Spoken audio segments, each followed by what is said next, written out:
Freudiana Radio, la voz psicoanalítica del mundo.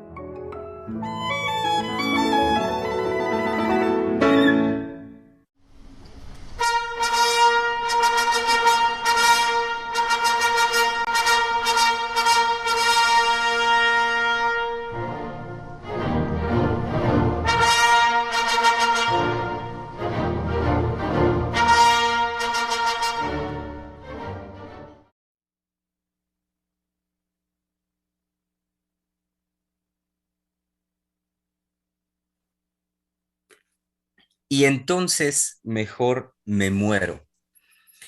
Expresión que nos permite hacer la conversación de esta semana y que el día de ayer lunes, dábamos comienzo a esta. Sean bienvenidos, querido público, a este su espacio, Freudiana Radio, la voz psicoanalítica del mundo, donde saben ustedes que con mucho gusto el día de hoy, martes 19 de octubre, el año es el 2021, les damos una muy cálida bienvenida para continuar con esta, pues, singular, creo que tiene un toque de singularidad, esta conversación con este título, como lo como hemos llamado a la conversación de esta semana. Y digo singular porque sin duda que pues el decir de los sujetos siempre, por supuesto, conlleva esto, es decir, hay una singularidad en el decir de cada sujeto, de cada persona.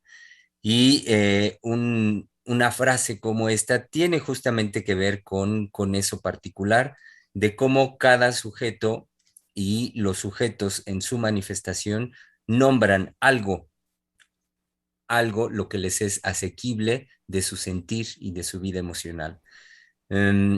Insisto, bueno, ahorita que digo el algo, porque sabemos muy bien que es imposible el decirlo todo, aun cuando sea la regla fundamental freudiana.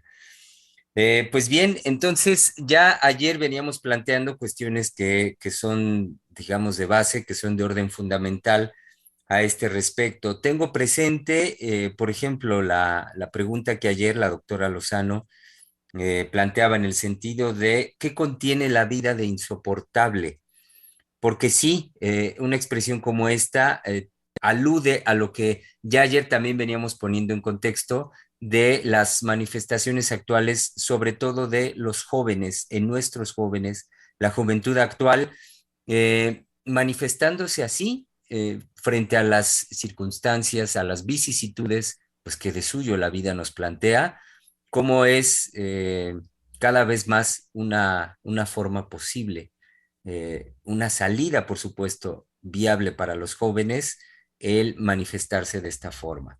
Y entonces mejor me muero. Y también, por supuesto, tengo presente lo que ayer también ya hacia el final la doctora Heiser planteaba y que ahorita fuera del aire los colegas aquí también estábamos ya pues armando un poco la conversación con esta pregunta de la doctora Heiser al respecto de cómo es que nuestra juventud actual llegó a esta posición y a lo que se refería es a la jerarquía del goce sobre el deseo. Pues bien, entonces tenemos ya, por supuesto, estos principios fundamentales para dar rienda a la conversación en este martes, que como bien saben, querido público, es el espacio que corresponde a Palabra de Hombre. Anunciarles que por cuestiones de índole laboral, quehaceres laborales, no está con nosotros nuestro colega Néstor Eduardo Juárez. Esperemos que pronto pueda hacerse un tiempo nuevamente para que esté acá con nosotros, para que este espacio de palabra de hombre, si de por sí creo que se han dado cuenta, querido público, que no somos tan numerosos en el centro de investigación, pues bueno, que no nos veamos aminorados con la ausencia de alguno de nuestros colegas. Eh, bueno, dicha esa circunstancia, démosle pues una muy cálida, cordial bienvenida hoy en los controles mismos de Freudiana Radio, porque ahí está a nuestro querido colega Misael Montes de Oca. ¿Qué tal? Me da mucho gusto estar acá y también le mando un fuerte abrazo a Néstor, que yo sé que es una pues una pérdida para él, en parte no estar acá conversando con nosotros, ¿no? Pero que pronto nos volveremos a encontrar para la conversación cuando como sus actividades le permitan, ¿no? Nuevamente. Y, y pues vaya que un tema, ¿cómo decirlo?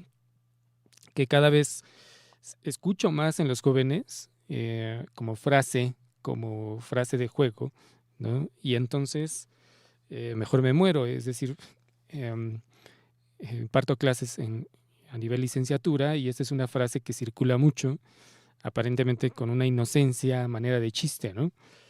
Pero algo que ayer estaba evocando cuando escuchaba a las colegas trabajando, conversando, es cómo en una clase cuando puedo lanzar una pregunta para hacer pensar, para que los alumnos trabajen, piensen, reflexionen, hay una desilusión de que el profesor no les dé todo en ese momento. Entonces, la expresión ha surgido en varias ocasiones de, ay, profesor, no, ya mejor me muero, ¿no? Frente a la, eh, no sé si incapacidad, flojera, frustración, de, no me va a decir eso que usted mismo me acaba de preguntar, ¿no es ese su rol, el dármelo todo? ¿No? Entonces, cuando se encuentran con eso de, bueno, ¿y qué piensan? Anímense, díganme cuáles son sus ideas, qué es lo que les evoca esto que les digo, esto que propone el texto, en fin, se hace el silencio. Y es la Ujú. expresión de, no, profesor. Y luego a las 7:15 de la mañana, no, ¿quiere usted que piense? No, por favor. Ya, si de por sí levantarme tan temprano, ¿no? Para conectarme a las clases, ya es un gran esfuerzo. Por favor, valore ese esfuerzo, profesor. No, ya, mejor me muero. Desde la cama. Exacto. Pero es ese aplastamiento, ese apaciguamiento de ante la menor propuesta o ante la propuesta de un poco de trabajo, un poco de reflexión. No, no, ya mejor me muero, profesor. Ujú. Que bueno, la frase, les digo, colegas, es como un chiste, pero Ujú. aparece frente a la provocación del esfuerzo, ¿no? De, bueno, provocarlos o sea, crear su mundo, es decir, a que puedan pensar y reflexionar, pero pues, es en beneficio, podríamos decir, de ellos mismos, de su formación. No, hay una oposición, o bien un renuncian a esa propuesta de no, yo pensar, por favor. Claro, no Ujú. todos, pero sí es la gran mayoría, ¿no? Y bien, aparece como chiste. Ah, y es la risa, es decir, ay, entonces no, ya mejor me muero. Y es la risa, ¿no? Pero de todas maneras la postura la sostienen, es decir, no participan. Ujú. Entonces eso me evocaba ayer como cada vez más eso se pone en juego y entonces mejor me muero. Y digamos, esta otra cara de también lo que puntualizaba la doctora Lozano, de este amo, ¿no? Ujú. Digamos, eh, de esta crueldad que puede partir desde esta postura, ¿no? Ahorita, Misa, esto que menciona, me hizo pensar en lo siguiente, cuando dice el hecho de moverlos a los jóvenes, a estos estudiantes de licenciatura, donde usted imparte clase, a que hagan un esfuerzo. Pensaba también, es un esfuerzo y es también moverlos de la comodidad del cumplimiento del deber, que es donde muchos estudiantes suelen también acomodarse, se acomodan, es decir, toman cómodamente la posición de que en su papel de tal, es decir, de estudiantes, lo único que tienen que hacer es cumplir con su deber, es el cumplimiento de un deber.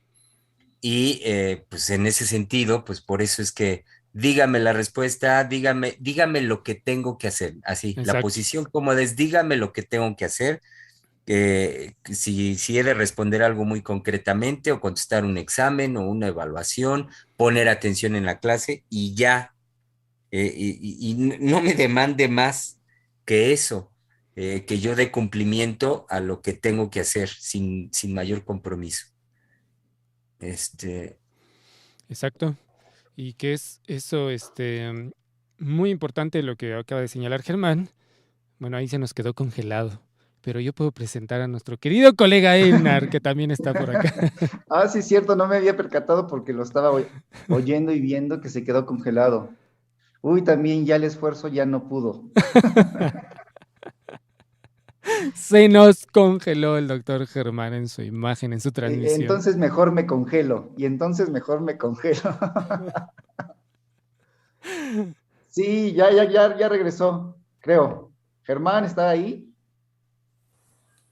Sí, Ya ¿cómo? llegó Germán. Sí, ya, perdón. Estaba bromeando que usted dijo, y entonces mejor me congelo. Exacto, exacto. No, quién sabe qué, hubo aquí un brinco yo creo que del internet, y pues así me botó, se desconectó, desaparecí. Yo dejé de ver la Eh, pantalla del Zoom y ahorita de golpe regresé. Para no extender y ya entrar en la conversación, querido público, entonces déjenme presentar a nuestro colega que desde Pachuca ya está aquí y es el psicoanalista Einar Hernández. Bueno, en su breve ausencia también me presentó Misa, gracias a los dos. Ok. Entonces me congelo. Bueno, los dos me hacen pensar muchas cosas. Cuando usted de Germán entra y dice bueno, entra con la frase de nuestro tema de esta semana y nos dice muy bien que el decir de un sujeto habla de su particularidad, que eso los psicoanalistas lo sabemos, ¿no? Que no es una simple expresión, sino que habla de su subjetividad, de lo que puede ahí estar ocurriendo, sea consciente o no de ello.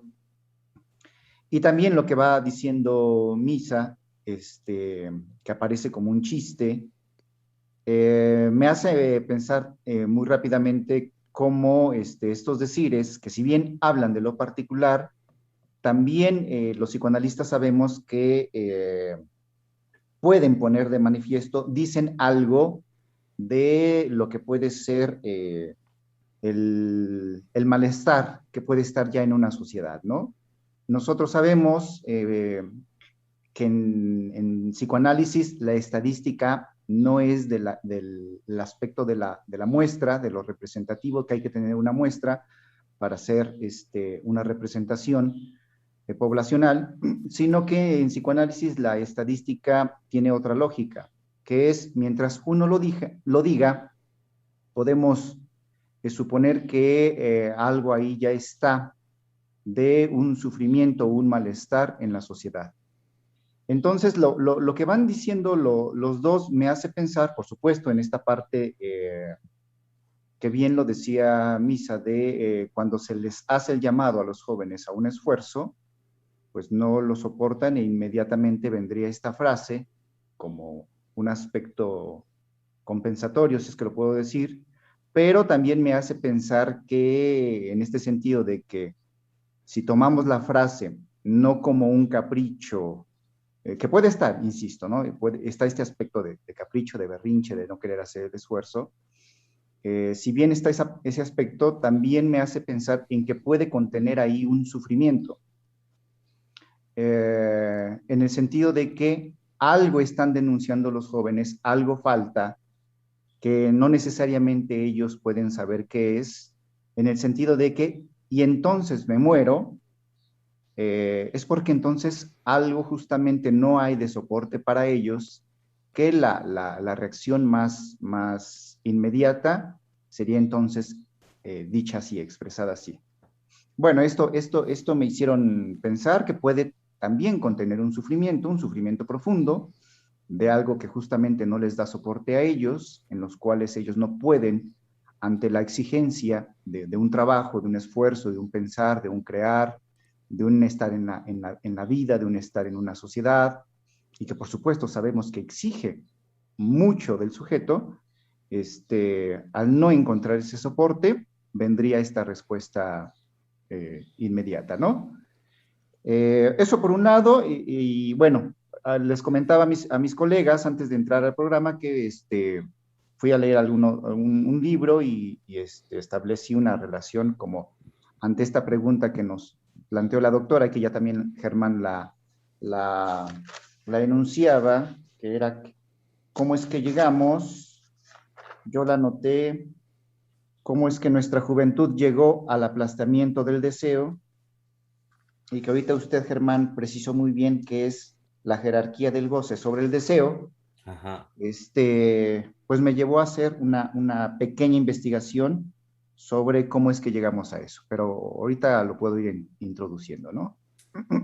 Y antes de que se me escape la idea que a partir de escuchar a Germán, de los jóvenes, ¿no? De que estás solamente en un cumplimiento de un deber, de no me demande más.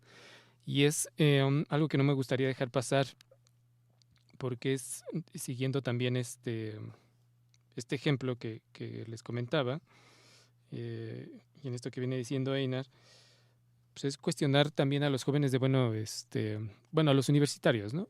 De por qué usted está aquí en clase, ¿no? Es decir, o en X actividad, digamos, no tanto en el sentido de, bueno, yo sé que usted está estudiando, eso es una obviedad, sino es decir, si usted desea estar acá, si usted quiere, porque algo le interesó de este conocimiento, de esta licenciatura, si algo le llegó a apasionar en los primeros semestres, en fin, si hubo una ilusión en juego, ¿cómo es que ahora, en un momento X, por ejemplo, que se encuentran conmigo, cómo es que ahora usted está en esa,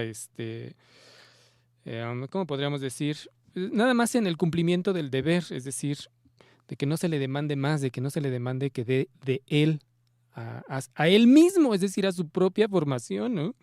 Sino que está justamente en esta postura de, bueno, y entonces, ahí podría yo agregar, alguien, y entonces mejor me muero, y entonces, bueno, si no se me da aquello que yo quiero, por lo que estoy aquí estudiando, pues no voy a mover absolutamente nada, no voy a producir absolutamente nada, y que eso va, digamos, encaminado a un detenimiento, ¿no? Pero también pensaba que en el cumplimiento de un deber es bueno, la mejor expresión ahorita que encontré, la mejor palabra es un automatismo, es decir, la repetición de aquello en lo que yo voy a comprometerme a cumplir, ¿no? Como lo venía diciendo Germán, cumplo, estudio, cumplo, paso mis exámenes, no me exijo una reflexión más allá, y menos si los profesores no me lo exigen, cumplo, y eso sí, ¿dónde está eso que yo quiero? Es decir, ¿dónde está esa recompensa? ¿Dónde está eso que yo quiero, pero de verdad me lo tienen que dar porque yo ya cumplí? Es decir, no me jugué nada, solo cumplí. No produje nada, solo cumplí. Pero eso sí, yo tengo todo el derecho de exigirte, no nada más que me des, sino que me des aquello que yo ya, y eso que yo construí y quiero que me lo des, y desde ahí te voy a exigir, desde ahí te voy a demandar, desde ahí te voy a perseguir y aplastar, porque ha sido parte también de la experiencia con los universitarios. Bueno, afortunadamente no me ha tocado, pero sí he visto, bueno, he estado, digamos, en presencia de esa exigencia intensa de, bueno, ese maestro no me dio lo que quise y voy a ir tras de él, voy a usar las autoridades, la estructura de la Y institución. sobre todo si son universidades particulares, ¿no? De paga. Exacto.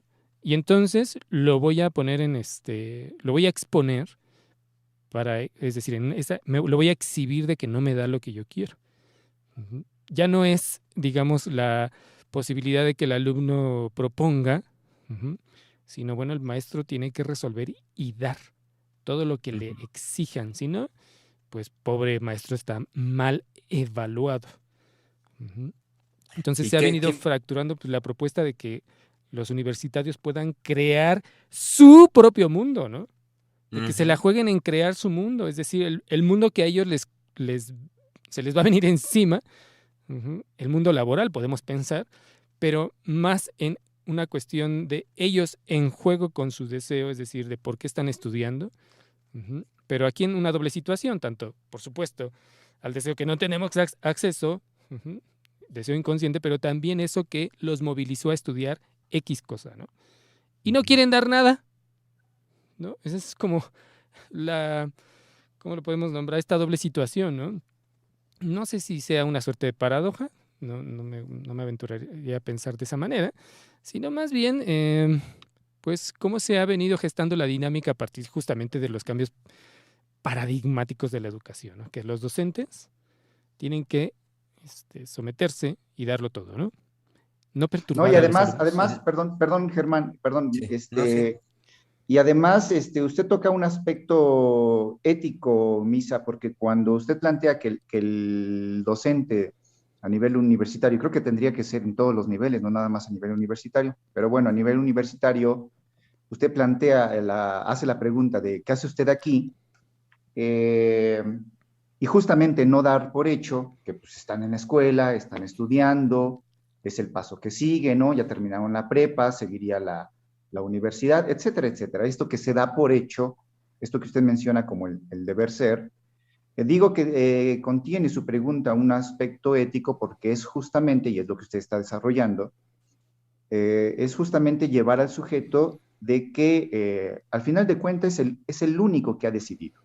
Es decir, decidió, vamos a decirlo así, nacer, decidió quedarse en esta vida y entonces su paso por la escuela, su paso por la universidad, no es algo que pues ya esté ahí por automático, no es ese deber ser, no es algo, pues es lo que sigue, ¿no? Sino justamente su pregunta plantea, porque aunque parezca muy sencilla la pregunta de qué hace usted aquí, y que pareciera ser que la respuesta es obvia, ¿no? Pues vine a la escuela, estoy estudiando, lo lleva al sujeto justamente, a eso me refiero con una ética, plantea una ética, lo lleva al sujeto a que justamente se cuestione sobre su propia decisión.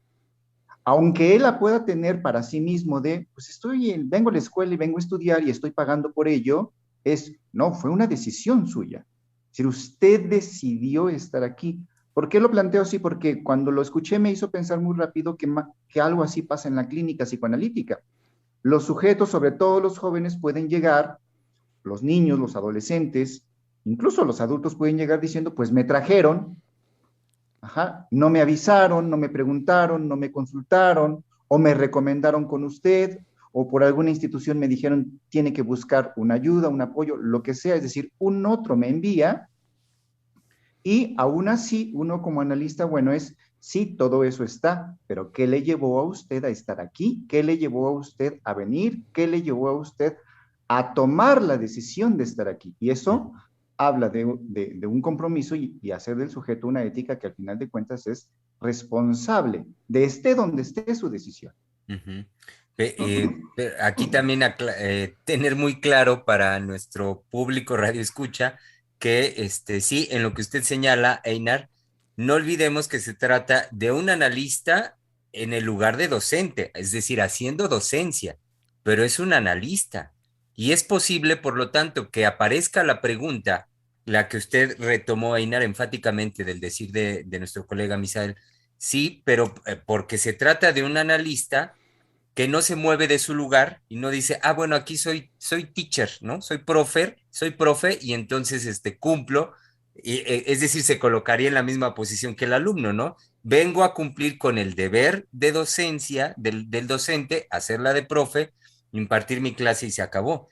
No, no, no, es un analista que no se mueve de su lugar y que puede introducir ese nivel de pregunta ante la manifestación de lo subjetivo, ante el decir de cualquier sujeto, como ahorita lo señala Einar, y en ese sentido sabemos que no que en el universo psíquico, en lo psíquico, no hay un concepto desarrollista o evolutivo, no porque esté uno frente a un pequeño de 4 años o un universitario o no sé, un adulto mayor en la clínica, uno se va a mover del lugar y entonces va a responder en función de la edad y la madurez y una serie de estas ideas que vienen en la conceptualización de desarrollo y de evolución en los seres humanos, sino que el analista está escuchando y señalando lo psíquico atemporal, es decir, ahí donde no hay tiempo. Y entonces es posible, por lo tanto, que un psicoanalista pueda hacer en el espacio donde esté, frente a un grupo, en un lugar de docencia, una pregunta como esa.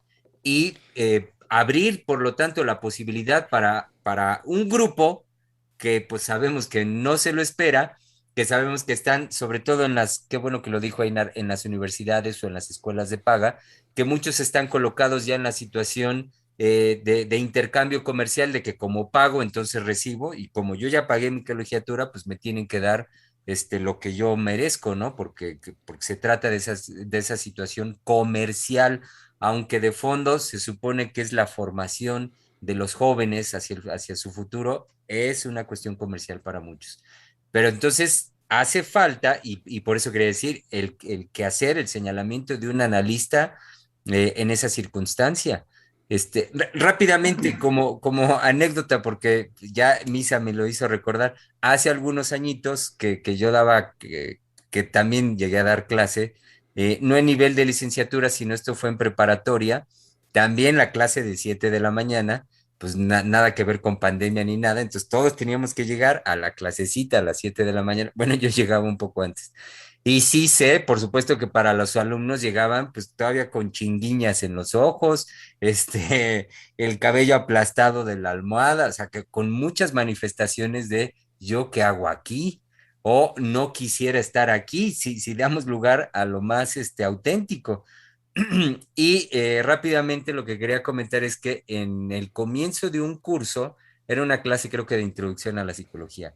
Entonces, comenzando ese cuatrimestre, que así era el sistema, eh, uno, dos, eran uno o dos jóvenes que empezábamos la clase y unos 5 o 10 minutos después les era imposible mantenerse despiertos y se quedaban dormidos, se quedaban dormidos. Yo, por supuesto, nunca tuve ningún problema con eso. Es decir, yo respetaba que les ganaba y que en el momento que estuvieran listos, bueno, pues tendrían que despertar y pues estarían en la clase, ¿no? Lo que me llamaba la atención es que hubo dos o tres en estas, fueron como las primeras 2 o 3 semanas, 2 o 3 intervenciones de estudiantes que se colocaban en esta posición de, bueno, ¿cómo es posible? Así de que estamos aquí para que se cumpla con el deber ser y me llegaron a decir, pero ¿cómo hacía yo eso? ¿Cómo era posible que los dejara dormir si estábamos en plena clase? Tenía yo que llamarles la atención. Despiértelos, despiértelos para que estudien. Exacto, exacto, tenía yo que hacer eso. Y la cuestión fue muy sencilla, decir, bueno, ¿y usted qué sabe de lo que ocurre en su compañero? ¿Y usted a qué viene aquí a querer meter todos en un deber ser y en el cumplimiento? Usted manténgase en lo suyo y sus compañeros cuando estén en la posibilidad de atender la clase, lo harán. No venga aquí a corregir almas descarriadas o dormilones. Y avanzado el cuatrimestre, no sé, como de la mitad hacia el final, de los jóvenes más participativos en el trabajo de clase, fueron los dormilones. Sí, y en este cumplimiento, otra vez que lo vuelve a puntualizar Germán, pensaba también en la pregunta que lanzaba ayer la doctora, de qué se ha modificado, ¿dónde está? ¿Dónde está? ¿Cómo llegamos a esto, no? Yo lo anoté de otra forma, es decir, lo tengo registrado como cómo llegamos a esta situación, pero yo me fui a las condiciones, digamos, globales, ¿no? Pero ahorita lo aterrizamos, por supuesto, en lo psíquico que viene puntualizando Germán. Pero ahora que hablamos de la educación, creo que algo que se introdujo en la educación, y sobre todo en la educación universitaria, es esa falsa promesa, ¿no?, de insertarse en el mundo de producción, ¿no? Es decir, laboral, pero sobre todo de producción. Bueno, ¿a qué me refiero con esto? Es como si tú cumples con este deber ser, ¿no? No importa, es decir, primero no se va a jugar ni tu deseo, ni tus ilusiones, ni nada, sino tú nada más insértate, es decir, entra a ese deber ser, que los docentes te van a dar todo, ¿no? El modelo de educación te va a dar todo y tú vas a salir preparado para el mundo, es decir, para producir, para obtener lo que hay, ni siquiera lo que tú quieres, que ese es el engaño, es la falsa promesa, ¿no?, sino lo que, digamos, ilusoriamente se propone como felicidad.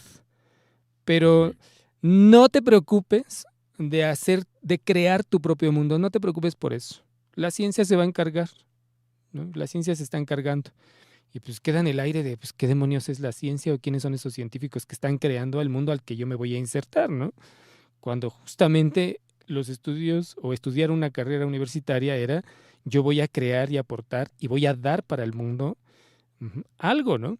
Algo de mí y digamos, puedo pensar incluso que ahí estaba todavía la apuesta amorosa, ¿no? Pero ahora no.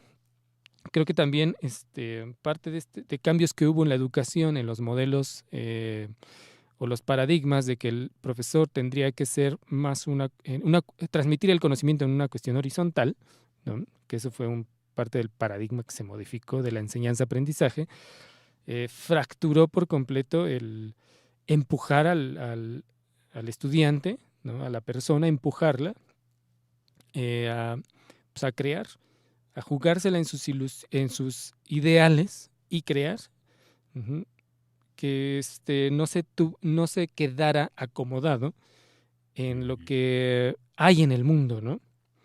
Es decir, me refiero a la repetición y repetición y repetición y repetición de la teoría, sea el área de conocimiento, ¿no? Y bueno, aquí, por supuesto, también hay que decir, nos estamos refiriendo a la parte crítica, es decir, de crisis, que está condensada en esta frase, ¿no? Y entonces, mejor me muero. Es decir, también hay que puntualizar que no todos están en esa situación, pero yo lo que les puedo comentar de estadística rápida, han sido de grupos de más de, bueno, me han tocado grupos de 40, 20, y siempre se distingue 1 o 2, máximo 3, que sí están, digamos, si quieren conversar con los profesores de, bueno, ¿cómo le voy a hacer para dedicarme a lo que yo quiero y deseo? Pero, ¿cómo le hago? ¿No? Por ejemplo, los de psicología que quieren dedicarse a la clínica preguntan si es posible o no, porque el mercado está inundado o, digamos, privilegia el área de recursos humanos, ¿no? El área laboral.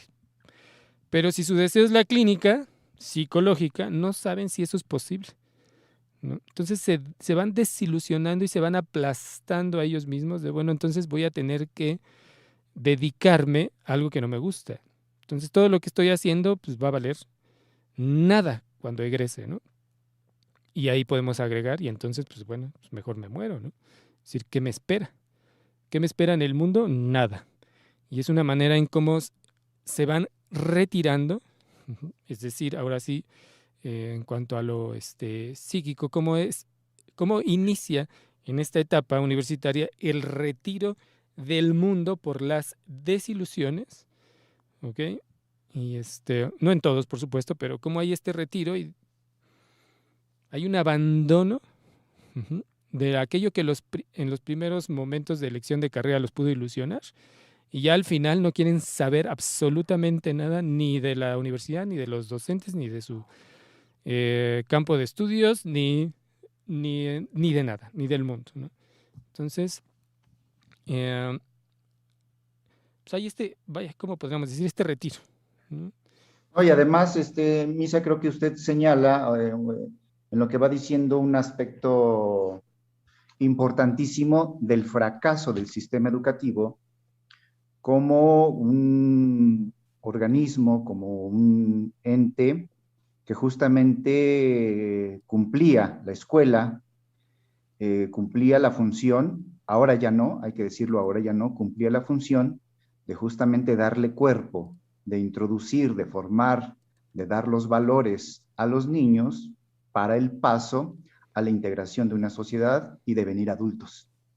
No solo por lo que usted señala del falso ideal, sino porque además se sigue repitiendo, yo lo sigo escuchando, se siguen repitiendo valores que actualmente son caducos.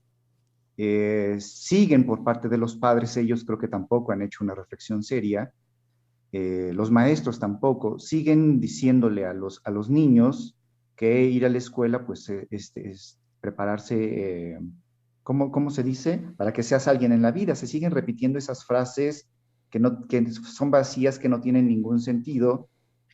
Y por otro lado, la institución educativa se ha vuelto una dadora de información, ya ni siquiera de saberes. Y es que lo que usted dice, Inar, son frases vacías sin ningún sentido. Es decir, ¿qué hace Ujú. falta ahí? ¿No? Pues que en este caso ¿cómo podemos llamar? Sí, los jóvenes, ¿no? Den de sí para darle un sentido, ¿no? Si ya no hay sentido de esas frases, son huecas, vanas, caen, ¿no? Pero no hay propuesta, ¿no? Podemos pensar. No hay Bueno, propuesta por ninguno de los dos lados. sí, sí, porque ahorita, sí, exacto, Einar. Bueno, no sé qué iba a decir de ninguno de los dos lados, pero sí, yo ya dije exacto y no sé a qué se refería, pero sí le puedo decir lo que pensé de ninguno de los dos lados. Bueno, yo lo que asocié es a considerar no solo al joven, sino en este caso también el adulto, porque la frase como usted la dijo me hizo pensar en el adulto, digamos en los padres, que suelen repetir estas frases dirigidas hacia los jóvenes, pero cómo lo que pensé es cómo los adultos, vaya, los padres ahora, en edades, pongamos más o menos de entre 45, 50, 55 años, de estos jóvenes hoy que están terminando la prepa o ya así universitarios, cómo para ellos mismos, aún con la experiencia recogida pues de esta vida que sabemos en muchos casos no ha sido tan fructífera como en algún momento lo anhelaron, cómo ellos tampoco se juegan en un nivel mayor de compromiso a la hora de nada más seguir repitiendo las frases. Es decir, no hay tampoco un jugarse más allá en la experiencia de vida recogida y vaya, que los pudiera llevar, pues no a la mera repetición de estas frases, sino a la creación inclusive de una transmisión distinta para sus jóvenes, para sus hijos actualmente, de un querer decir algo diferente, a lo mejor incluso transmitir, introducir en esa transmisión el fracaso, por ejemplo, con el que se las han visto en la vida. Por ejemplo, introducir eso como un punto que pudiera servir de catapulta, un punto de inicio a lanzarse a hacer una transmisión distinta con los jóvenes ahora. Lo que usted señala, Ainar, es cierto, y es cierto cómo los jóvenes nos lo reportan en el sentido de, bueno, no hay la creación de un nuevo discurso que genere ilusión, que sea creador de ilusión. Y lo digo esto en el sentido no banal, no como banalmente se pudiera tomar ilusión, sino que haya justamente ilusiones para la constitución, para la construcción del mundo. Nuestro presidente permanentemente en su discurso reitera la importancia de que haya ideales. Él mismo cuando habla de sí, cuando habla de su proyecto, dice, bueno, tengo ideales, y lo menciona mucho cuando trata la cuestión de la autoridad moral. Y dice, bueno, yo no soy un banal político como tanto sabido, de que se dedican simplemente a ver por su santo, a ver qué beneficio pueden obtener del puesto y de la labor pública para llenarse las alforjas de dinero y punto, se acabó. Bueno, pues él reitera en él una posición, pues justamente con ideales y con una moral que lo conduce no por ese camino de la corrupción, sino por el camino de seguir sosteniendo ideales. Bueno, pues justamente eso es la gran carencia, me parece, en el soporte, en el sustento de la comunidad hoy en día, y que nos lleva a ver, por lo tanto, a los jóvenes a la manifestación en la juventud de pues estos decires muy repetitivos que terminan sonando a cliché o a broma de pues mejor me muero, pero que simultáneamente van dando cuenta de esta caída en el orden de los ideales, de la ilusión, de aspectos Bueno, y es más, que más. el ideal pide, es decir, el ideal exige, si lo puedo decir de esa manera. Si tuviéramos, perdón, no el ideal, la ilusión. Yo ya estoy hablando de los ideales. Es que pensaba en el presidente cómo cuando tomó, muy al inicio de los programas de Freudiana Radio decíamos que, un hombre, cómo era el ejemplo de un hombre que se sostiene en un ideal, ¿no? Y la contradicción es cómo eso genera como rechazo, ¿no? Ajá, ese que está ahí, ¿no? Ya estoy harto de escucharlo decir tonterías. pero no se ve este trasfondo, bueno, no todos, por supuesto, de cómo el efecto de sostenerse en un ideal. Pero iba a decir al contrario, como la ilusión, o si tenemos un ideal, bueno, ya dicho esto, creo que va a quedar un poco más claro. El ideal, o si yo tengo un ideal, eso me exige a mí, se me impone como, bueno, si quiero alcanzar eso, ujú, que yo me he impuesto, que yo he creado, pues tengo que dar, ¿no? Tengo que crear, me la tengo que jugar.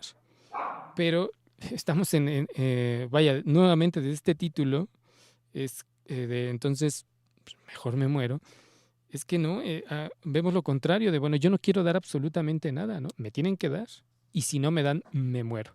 Que era lo que puntualizaba la doctora Lozano también, nuevamente, esta postura, ay, se me escapa, no la nombró cruel, sino este amo eh, que impone, ¿no? Y podríamos decir es despiadado, ¿no?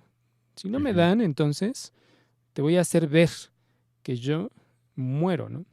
Y no vas a poder hacer absolutamente nada, ujú, por reanimarme, ¿no? Es decir, por eh, invitarme a que me ilusione por mi vida o por construir una vida, ¿no? Por construirme un Y en sentido en la ese, vida, ¿no? sí, y en ese sentido la frase me parece muy clara, muy, sí, sí, si la tomo a la letra y entonces mejor me muero, o dicho ahorita por usted, Visa, si no me das, me muero, me parece muy clara en el sentido de que me muero habla de una caída en vertical, es decir, insisto en esto que venimos mencionando de diferente manera, en que no hay ya en la juventud un soporte para estar en la vida. No hay algo, el ideal, la ilusión, el sentido, la decisión, algo que pueda, ante la exigencia del otro, ante la exigencia de la sociedad, ante la exigencia que la vida pues nos demanda, nos exige, eso que la doctora Lozano decía, ¿qué tiene la vida de insoportable? Pues eso, ¿no? Que nos lleva a una exigencia enorme. Ante el no haber un soporte, entonces hay una caída en vertical. Entonces me muero. Es decir, literalmente caigo en vacío. Esto lo relaciono, les mencioné sobre una pequeña investigación en un esfuerzo de dar respuesta a la pregunta de la doctora de cómo es que nuestra juventud llegó a este aplastamiento del deseo. Eh, y tiene que ver con lo que venimos desarrollando, ¿no? Un texto muy lindo que me acordé, que ya tenía tiempo que había leído algunos de sus trabajos, que es de Octave Manoni y otros colaboradores, que se llama La crisis de la adolescencia. Ahí mencionan muy bien, desarrollan cómo la adolescencia no es en principio una etapa de desarrollo que existe en los jóvenes, ¿no? Que después de la niñez viene la pubertad, entrarían a una fase de desarrollo propiamente que se le nombra como adolescencia y después de eso pues vendría una juventud, una adultez, etcétera. Sino más bien que la adolescencia es un término que aparece en las sociedades occidentales ante la ausencia de un paso significativo en los niños. Es decir, la adolescencia, con lo que se nombra adolescencia, marca que para las sociedades no evolutivas, como las llaman en el trabajo, en el texto, había un paso de la niñez directamente a la adultez, lo que se conoce como el proceso de iniciación, es decir, un ritual simbólico para pasar de la niñez a la adultez. Y lo que van desarrollando estos investigadores, principalmente antropólogos y etnólogos, es que en nuestra sociedad moderna eso falta, y es lo que podríamos nombrar como adolescencia. Entonces, lo que esclarece muy bien este texto es que con el término de adolescencia, venimos a dar cuenta que falta ese paso, ese proceso de iniciación, y que entonces los niños se encuentran ante un abandono, a eso me refiero con un vacío, una caída en vertical, y que entonces la frase habla muy bien, y no estoy dramatizando, que entonces me muero, es decir, habría una caída donde no hay nada de lo cual me pueda agarrar, y si le agregamos a esto importantísimo que usted estaba diciendo, Misa, que yo como joven soy incapaz de crear algo para anclarme, porque tampoco quieren dar ese esfuerzo. Pero está la ciencia, está la tecnología, Einar, ¿no? Que nos tendría que dar o tendría que darle al mundo las ilusiones, las posibilidades, ¿no? De resolver esto, de bueno, pues, ¿qué más quieres, no? Ujú. Pero vemos que ha fracasado, ¿no? Sí. ¿Frente a qué? Es decir, frente a esto que usted está diciendo, ¿no? Es decir, en lugar de ser no encuentro la palabra, un aliciente, un motivador, quizá podríamos decir, no ha incitado, no ha operado, para decirlo de otra manera, frente a esta caída vertical no ha sido suficiente. No va, podríamos decir, no va ni por el lado de la ciencia en la propuesta de dar y crear, ni por el lado de la tecnología como resultado de la ciencia, que nos puede proveer de cosas tan simpáticas como los gadgets para entretenernos u otros campos laborales, ¿no? Por ejemplo. Uh-huh. Pero bueno, y en esto que usted decía, pensaba, bueno, entonces podemos quitar las categorías jóvenes, adultos, ¿no? Y cuestionar entonces de qué manera cada uno se la va a jugar en lo insoportable que es vivir, y por insoportable me refiero al tiempo de espera en que se cumpla lo que yo estoy construyendo, lo que yo he construido y quiero que se me cumpla, que se me dé. Uh-huh. Me refiero también a la satisfacción, por supuesto, pero cómo cada uno se la va a jugar en la construcción de algo para sí, algo para su vida, ¿no? Uh-huh. Es decir, porque quien fue ayer de las colegas, lo que puntualizaba la doctora Lozano también, ¿no? No nos referimos a las categorías jóvenes, adultos, niños, no necesariamente, ¿no? Las nombramos como un referente, ¿no?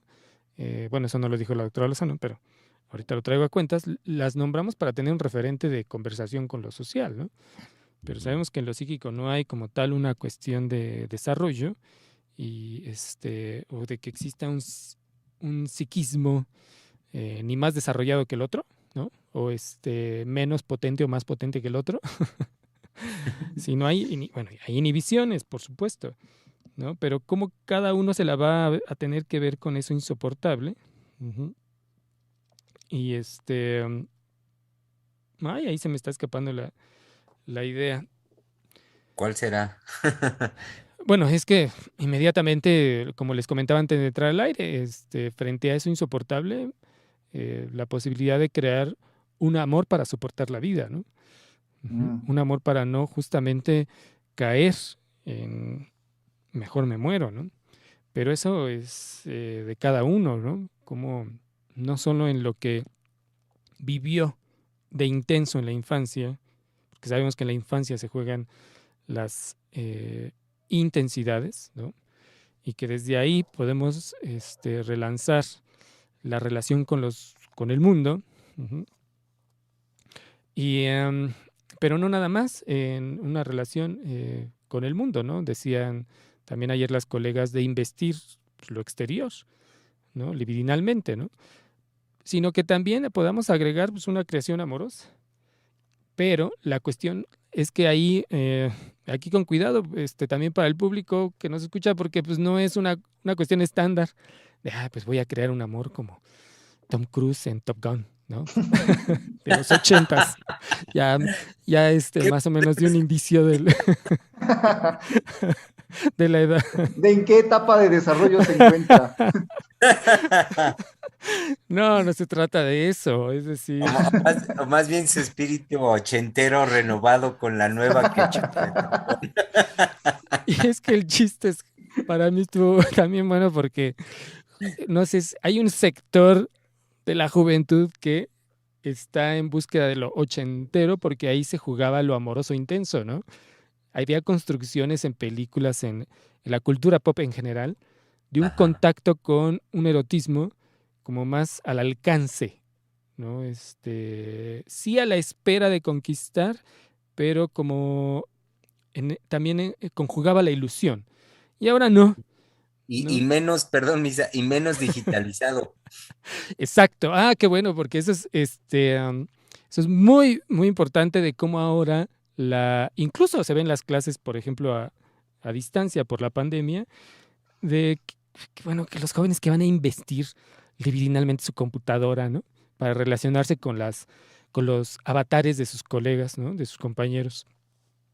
Hay un grupo que, es decir, bueno, para terminar la idea que nos planteaba Germán, creo que era la propuesta, por supuesto, de la relación con el otro y todo lo que implicaba eso erótico, ¿no? En relación a la presencia del cuerpo, no tanto ahora las relaciones establecidas por lo virtual, ¿no? De investir la imagen, ¿no? Es decir, de estar frente a la pantalla X número de horas. ¡Qué horror! Y recordé rápido un grupo que cada sesión entra con un avatar distinto, ¿no? Todos entran con avatares que eligen bajo una temática y les pregunté, bueno, ¿quiénes son los personajes que están ahí? Y entonces me contaron ya quiénes eran y bueno, me pareció la idea genial, pero me dijeron, es que profesor, estamos tan aburridos, tan hartos pues, de no vernos, de no estar en contacto con mis compañeros, aunque nos hemos visto, pero muy pocas veces. Y los maestros pues, no proponen algo más entretenido, entonces nosotros pues, quisimos cambiar nuestras imágenes para al menos que cuando estamos conectados para nosotros es divertido, ¿no? Pero bueno, pues, nos hemos encontrado con maestros que se ofenden ante una propuesta de hacernos más ligera pues, la virtualidad, ¿no? Entonces, bueno, ya llegué desde el Top Gun hasta la virtualidad. Cosas. Porque venía hablando del amor, ¿no? Ujú. Cómo ahora ¿cómo podríamos decir, para no caer en lo anterior, de que no es tanto que se haya perdido la construcción amorosa, ¿no? Anterior, sino, ¿cómo decirlo? Que ya no se propone, ujú, que ya no se empuja a que cada uno pueda crear para su propia vida no solo una manera de soportar lo insoportable de cada uno de vivir, lo que para cada uno pueda hacer, sino de qué manera se va a crear ese amor, ¿no? Ujú. Yo lo planteaba también en qué va a dar cada joven de él para el mundo, ¿no? Ujú. Pero no sé cómo lo escuchen esto, colegas. De qué manera cada uno se va a jugar, porque lo que usted plantea ahorita implica eso, implica que nos la juguemos, porque sabemos que si hay pues un punto donde, o un universo en particular donde no hay una garantía, pues justamente es en el amor, en jugársela por la creación de un amor por otro. Entonces, ahí no, pues no tenemos ni garantía ni referencia.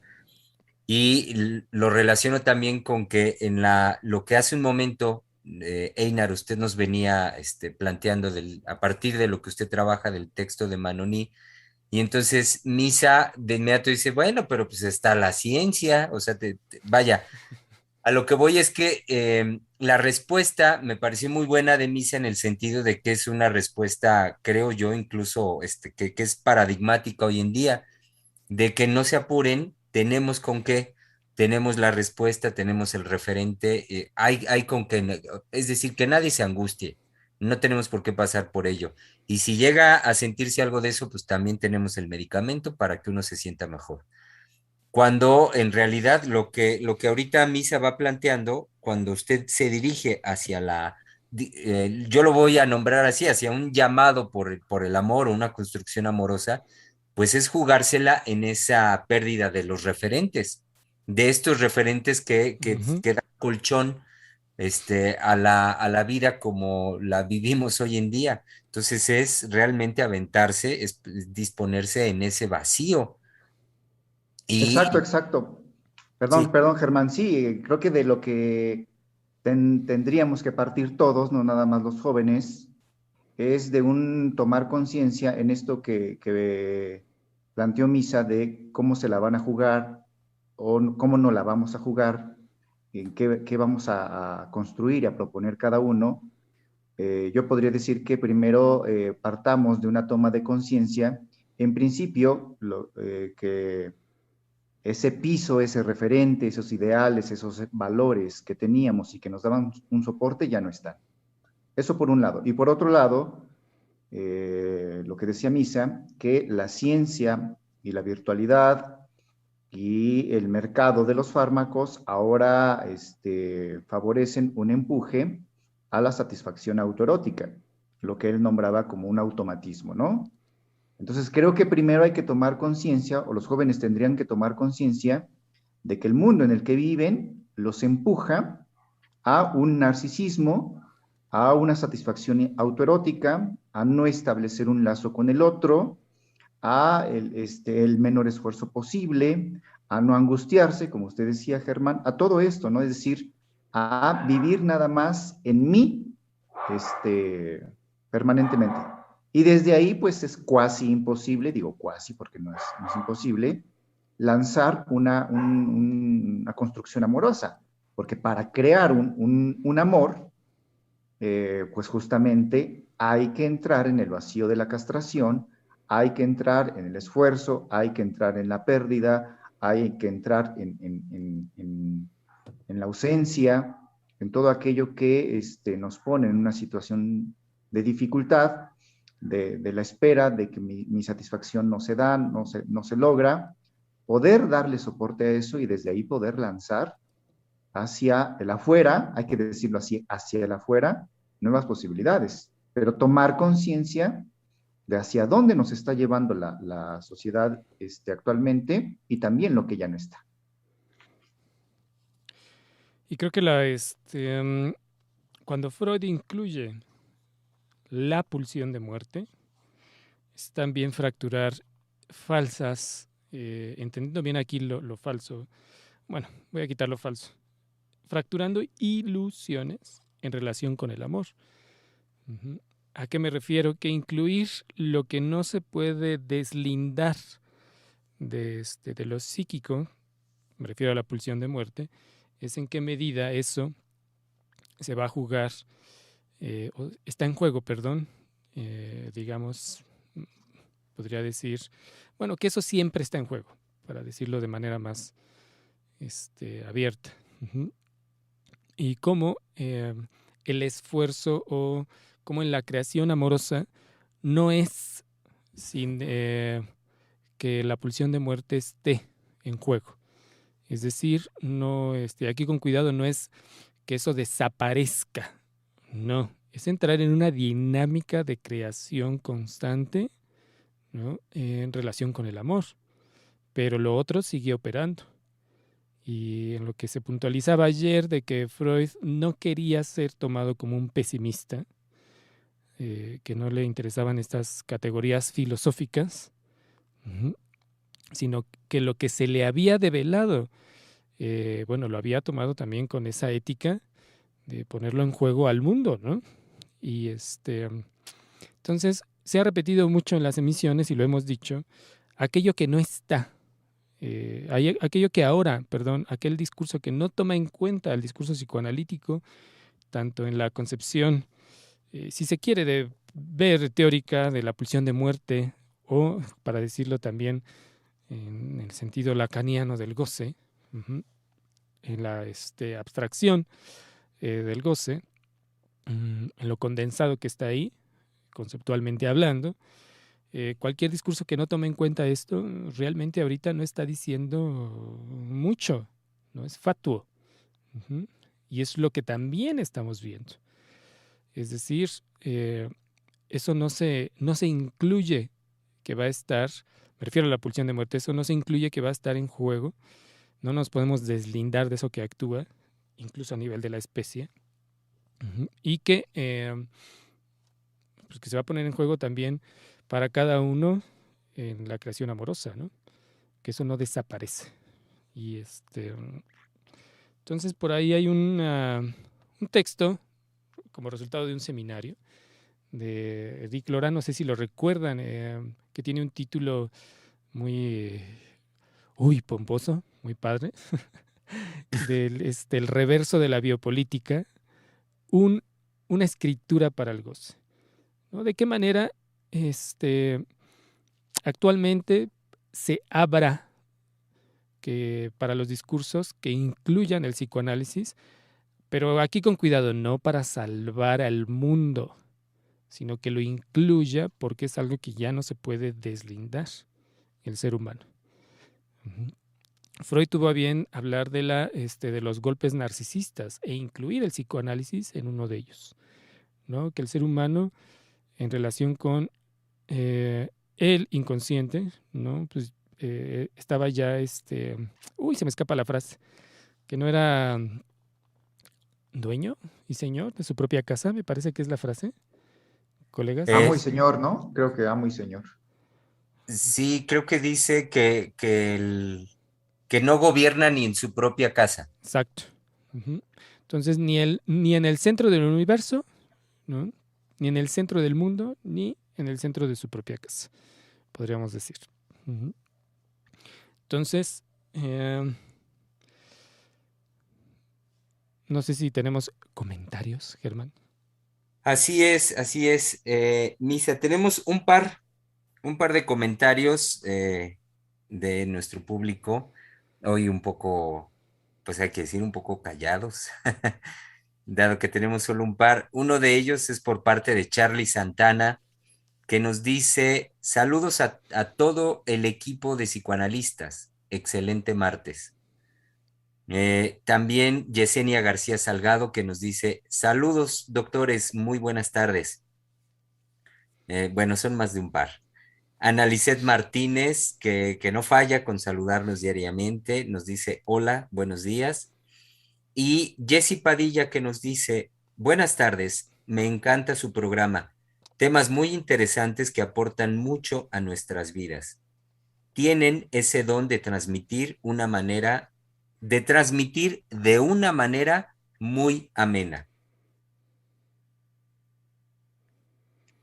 Y bueno, son todos los comentarios que tenemos hasta este momento. Hay uno más. A ver, uno más. Helo aquí. Amaya PG y dice, hola, soy fan de su programa. Fan. Ay, qué padre. Sí. Qué lindo es recibir amor de parte de los radioescuchas que están presentes, que se hacen presentes, ¿no? A mí me gusta mucho cuando nos saludan, que nos hacen sentir que están ahí, ¿no? Desde muy iniciada la transmisión, Charlie Santana, que hace mucho que no lo veía por acá, bueno, al menos no en los comentarios, ya no me había tocado acá en Palabras de Hombre que estuviera presente, pero muy al inicio, no sé si lo recuerdan, estaba presente y formulando sus participaciones. Uh-huh. No, y además lo dice muy, muy preciso, Misa, nos hacen sentir que están ahí. Es decir, también yo lo puedo tomar, lo vivo como pues esta forma justamente de establecer un lazo amoroso con el otro, ¿no? Porque me atrevo a hablar por todos los que participamos pues en Freudiana Radio, y incluyo, por supuesto, a los colegas que no están, pero que forman parte de Ciel. Hacemos un esfuerzo muy grande por traerles, por darles, de todo eso, ¿no? Darles aquello que puede ser, pues desde una investigación, nuestro propio pensamiento, nuestras propias elucidaciones, elucubraciones, aunque a veces puedan parecer delirantes o que nos perdemos, etcétera, pero es un esfuerzo, un trabajo y además un darles amorosamente eso de nosotros, ¿no? Sobre todo que no hay una hay un esfuerzo de no repetición, ¿no? De la teoría. eh, y en eso sí, realmente, bueno, no sé, colegas, estamos pensando también en cómo, bueno, al menos yo lo pienso, cómo el público, cómo hacer accesible, cómo poner en juego una palabra más cercana eh, al público a partir de los temas propuestos, ¿no? Ujú. Como que, pues bueno, no es cualquier tema en relación con lo que ahora pasa en los jóvenes. Y veía también una estadística que he venido mencionando antes de la pandemia. Se hablaba de el incremento, esto fue en el 2019, a finales del año, se iba a lanzar una alarma en relación al incremento de suicidio en jóvenes en un rango de 17, no, perdón, de 18 a 29 años, que iba en aumento y de hecho la tasa sigue en aumento en datos del INEGI en el 2021, ahora que en septiembre, el 8 fue, bueno, en septiembre fue, me parece, la campaña de la prevención del suicidio en toda la República. Es alarmante las cifras de suicidio en jóvenes en este rango. No porque en otros rangos de edades no se dé, también se da. En 31, de 30 a 49 también es altísimo. Y la prevalencia, y también por supuesto que la prevalencia mayoritariamente es en hombres, es decir, la proporción. Y que bueno, esto también nos dice mucho de esta elección de y entonces mejor me muero, ¿no? De este título. Es decir, cómo no estamos hablando de una cuestión, como decíamos al inicio, de chiste, ¿no? Aparece en el discurso como chiste, pero también se da, se lleva al acto, ¿no?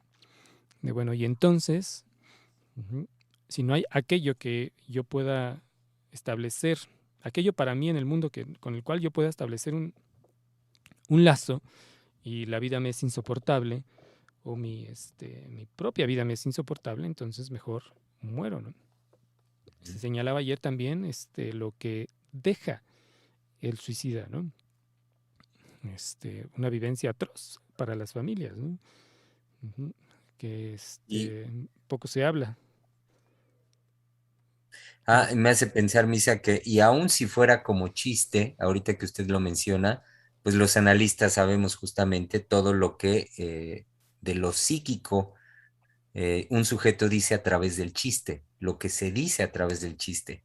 Entonces, por eso quería decir, y aun si fuera chiste, pues es mucho del orden de la verdad de la persona, de la verdad subjetiva, lo que se dice a través del chiste, y eso como analistas lo sabemos, y es el compromiso de nosotros, como ahorita usted lo decía, Ainar, del por qué estos programas, el por qué nuestro esfuerzo en llevar a cabo la transmisión. Por ejemplo, en lo que usted venía planteando, como tomando como la referencia el texto de Manoní, pues sí, para nosotros, es permanentemente el compromiso, aquí lo han escuchado, querido público, del decir de la doctora, de cómo no ser repetidores de la teoría simple y llanamente, sino más bien a partir de nuestra formación, cómo nosotros podemos hacer una transmisión de eso. Y sobre todo, perdón Germán, y sobre Sí. todo el esfuerzo que está puesto todo el tiempo es dar cuenta que el psicoanálisis es de la vida cotidiana. Uh-huh. Parece que no es así, porque si algo nos transmite Freud, nos demuestra Freud en sus 24 tomos, es que la vida psíquica transcurre fuera de la conciencia. Eso es lo que hace difícil ver que el psicoanálisis es de la vida cotidiana. Pero como ahorita ustedes muy bien lo están señalando, como aunque una frase se diga a través de un chiste o en chiste, no por nada Freud tiene un texto excelente, su título es El chiste y su relación con el inconsciente. Es decir, cómo todo lo que vamos viviendo, lo que vamos pensando, lo que vamos actuando, lo que vamos sintiendo, tiene su relación con el inconsciente, o con lo inconsciente en este caso, ¿no?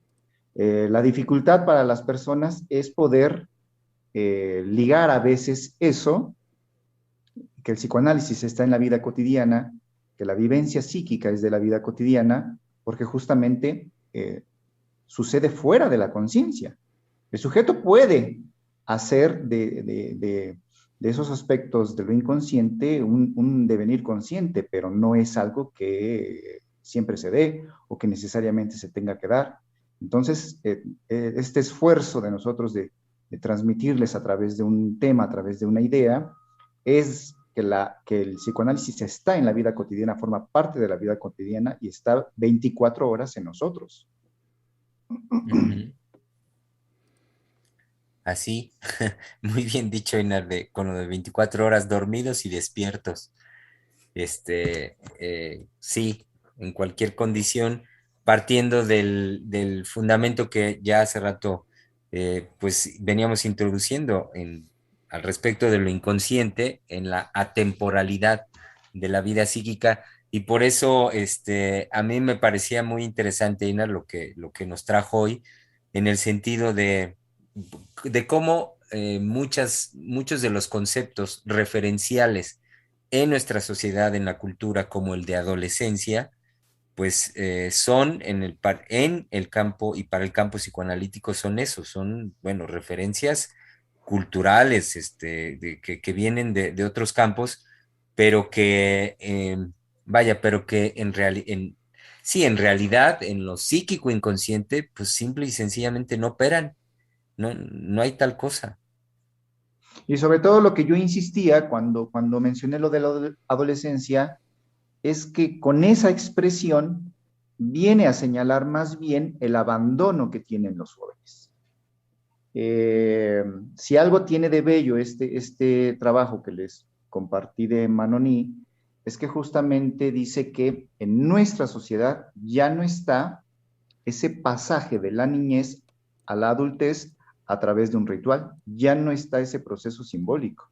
Ujú. Ahora lo que tenemos, por eso la respuesta de Misa pero está la ciencia, está la virtualidad, pero lo que estamos viendo es que no ha logrado construir un discurso en el sentido de darle al sujeto un valor, un sentido, un ideal justamente para construir su vida.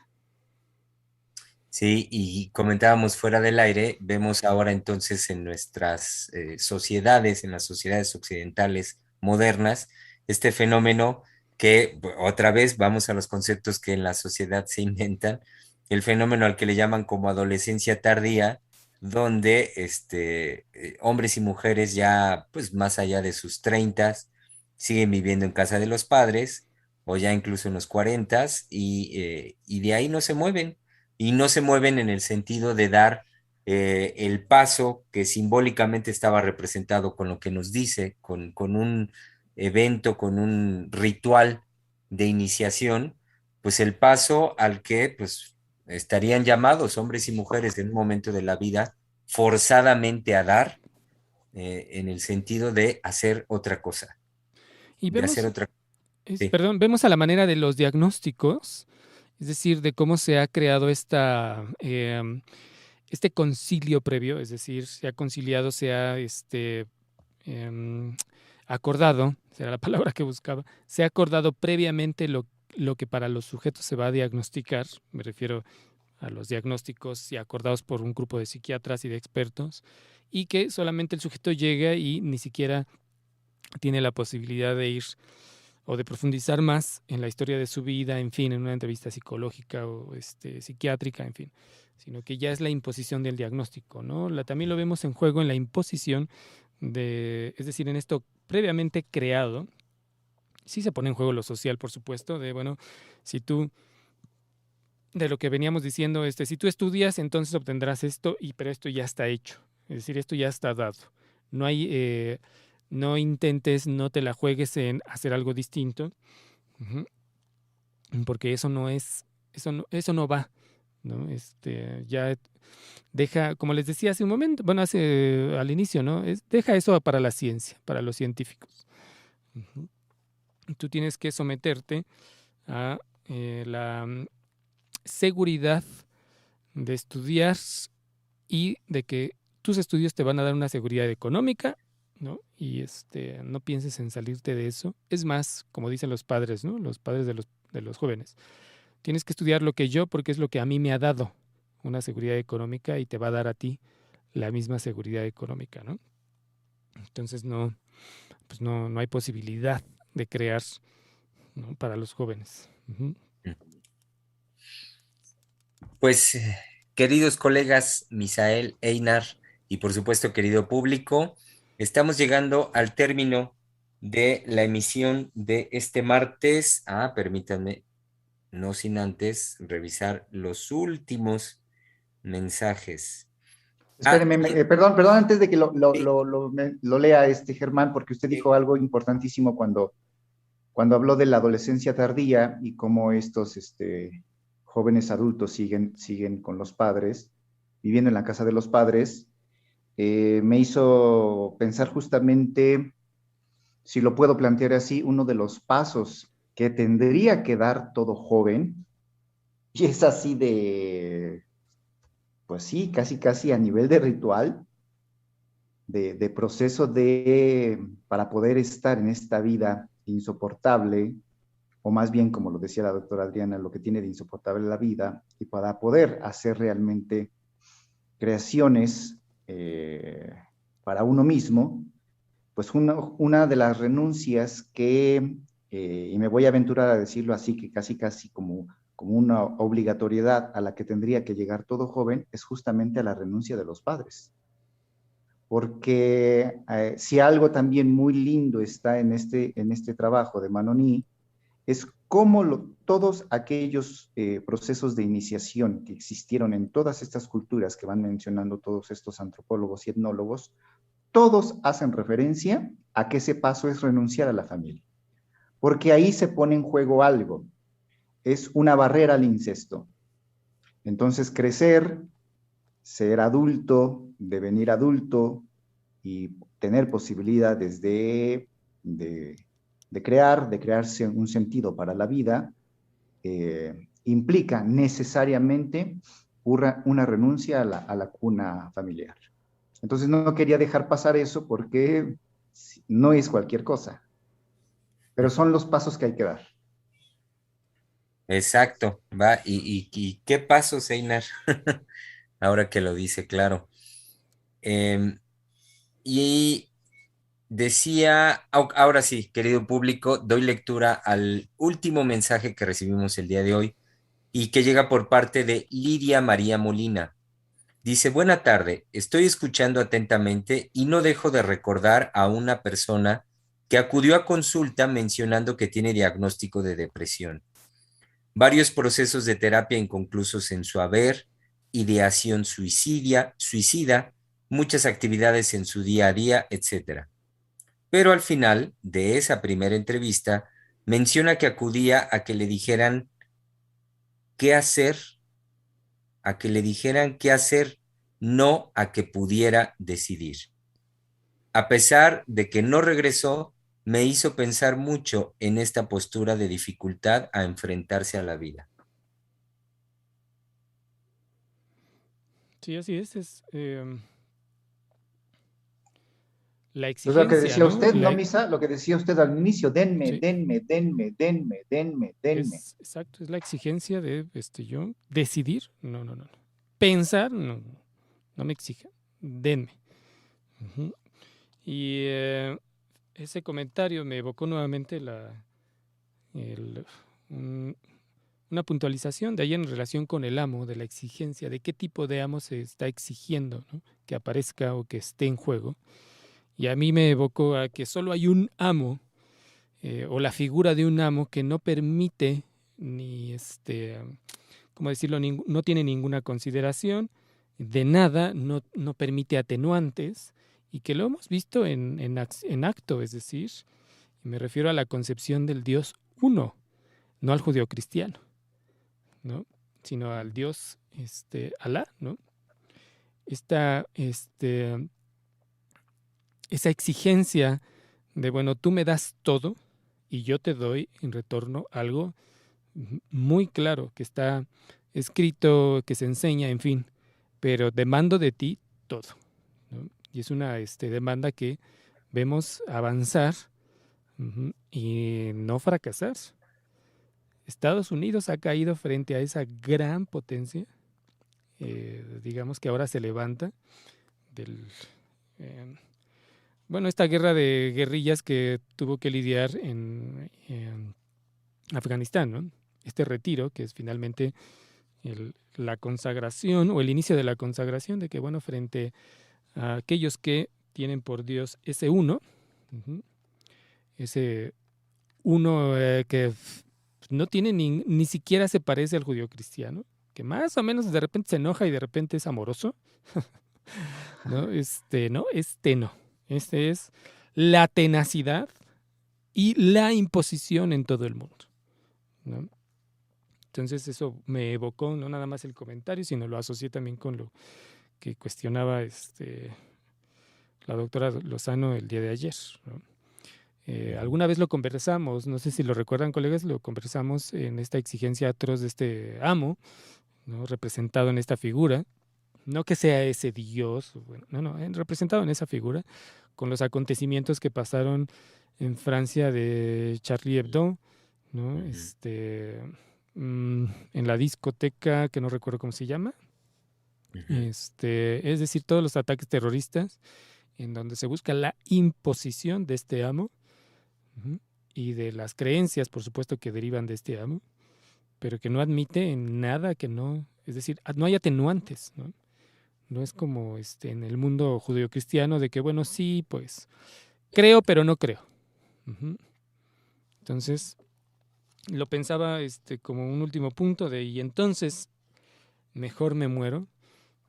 Es decir, y entonces, si no hay eso que yo quiero, pues me voy a morir. Me muero. Pero puede haber uno que me dé todo lo que yo quiero, ¿no? Si decido, en este caso, adherirme a esa creencia, en este caso por el lado de la creencia, ¿no? Pero bueno, lo vemos actuar, digamos, en estas guerras que se han librado, y pues es la tenacidad a partir de esta creencia, ¿no? De de lo que se le adjudica a este uno, que es impresionante, ¿no?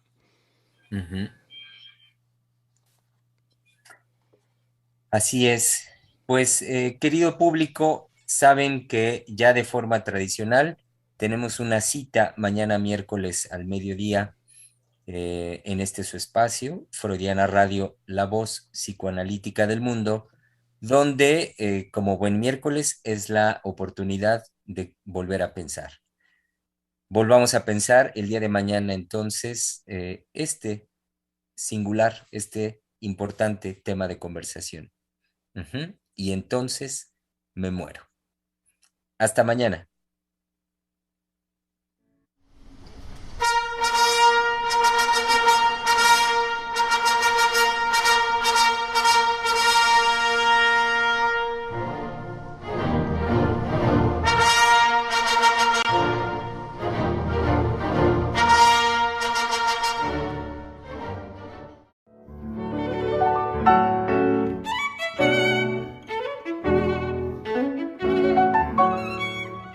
Freudiana Radio, la voz psicoanalítica del mundo.